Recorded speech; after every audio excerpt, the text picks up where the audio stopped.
Heiltsuk artist Bradley Hunt studied sculpture and painting in art school. Sometimes he includes both in a single piece. But he didn't learn Northwest Coast art in school.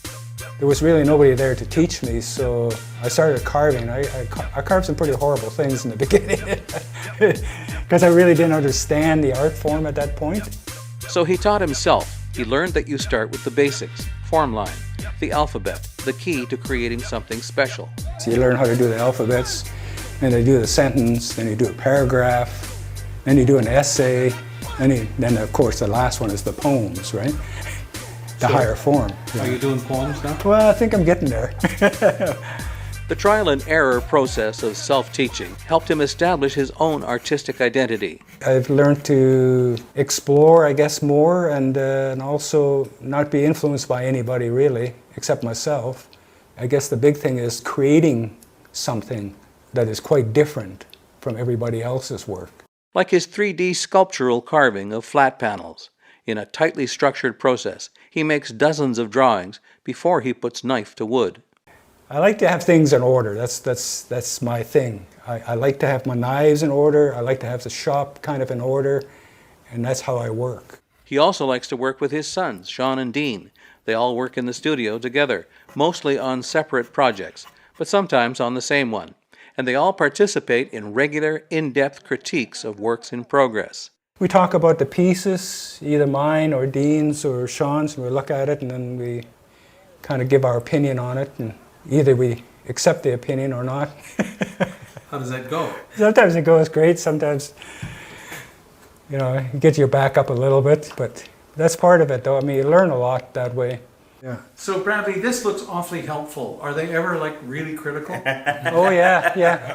Oh yeah, sometimes you get a little critical, which is good. We've already been really critical with this piece to get to this point. Yeah, right, The critical side is gone. We're all invested in it. We like it. Yeah. We're critiquing it, but we're trying to uplift the other artists to make the other artists the best possible artists that they can be. And that is something that is a mantra of the studio, and that comes from the old man. Doesn't really get that tense. We just like to work with each other and like to help each other. He's always treated us, I think Dean can say the same, but he's always treated us like equal artists when we walk in the door. They're fellow artists, that's how I look at them. I mean, they're my sons and everything, but the thing is they're fellow artists, and they have their own minds of how they create and how they think about certain things, right? It's a real sacred space. Like when we come in here, it's always a positive, uplifting experience. That starts from the leader on down, and the leader is my dad. He taught us everything we know. We wouldn't be here today. We wouldn't be doing what we're doing if it wasn't for him. Yeah, basically you find something you love to do and call it your work. And that's what we do. That's what we do here. I mean, we enjoy working in here, and we enjoy working with each other. It's a very, very relaxing kind of an atmosphere. Sometimes, except when you get to the critiques with Sean and so on. There's not the usual father and son competition here. Bradley wants and expects his sons to be the better artists.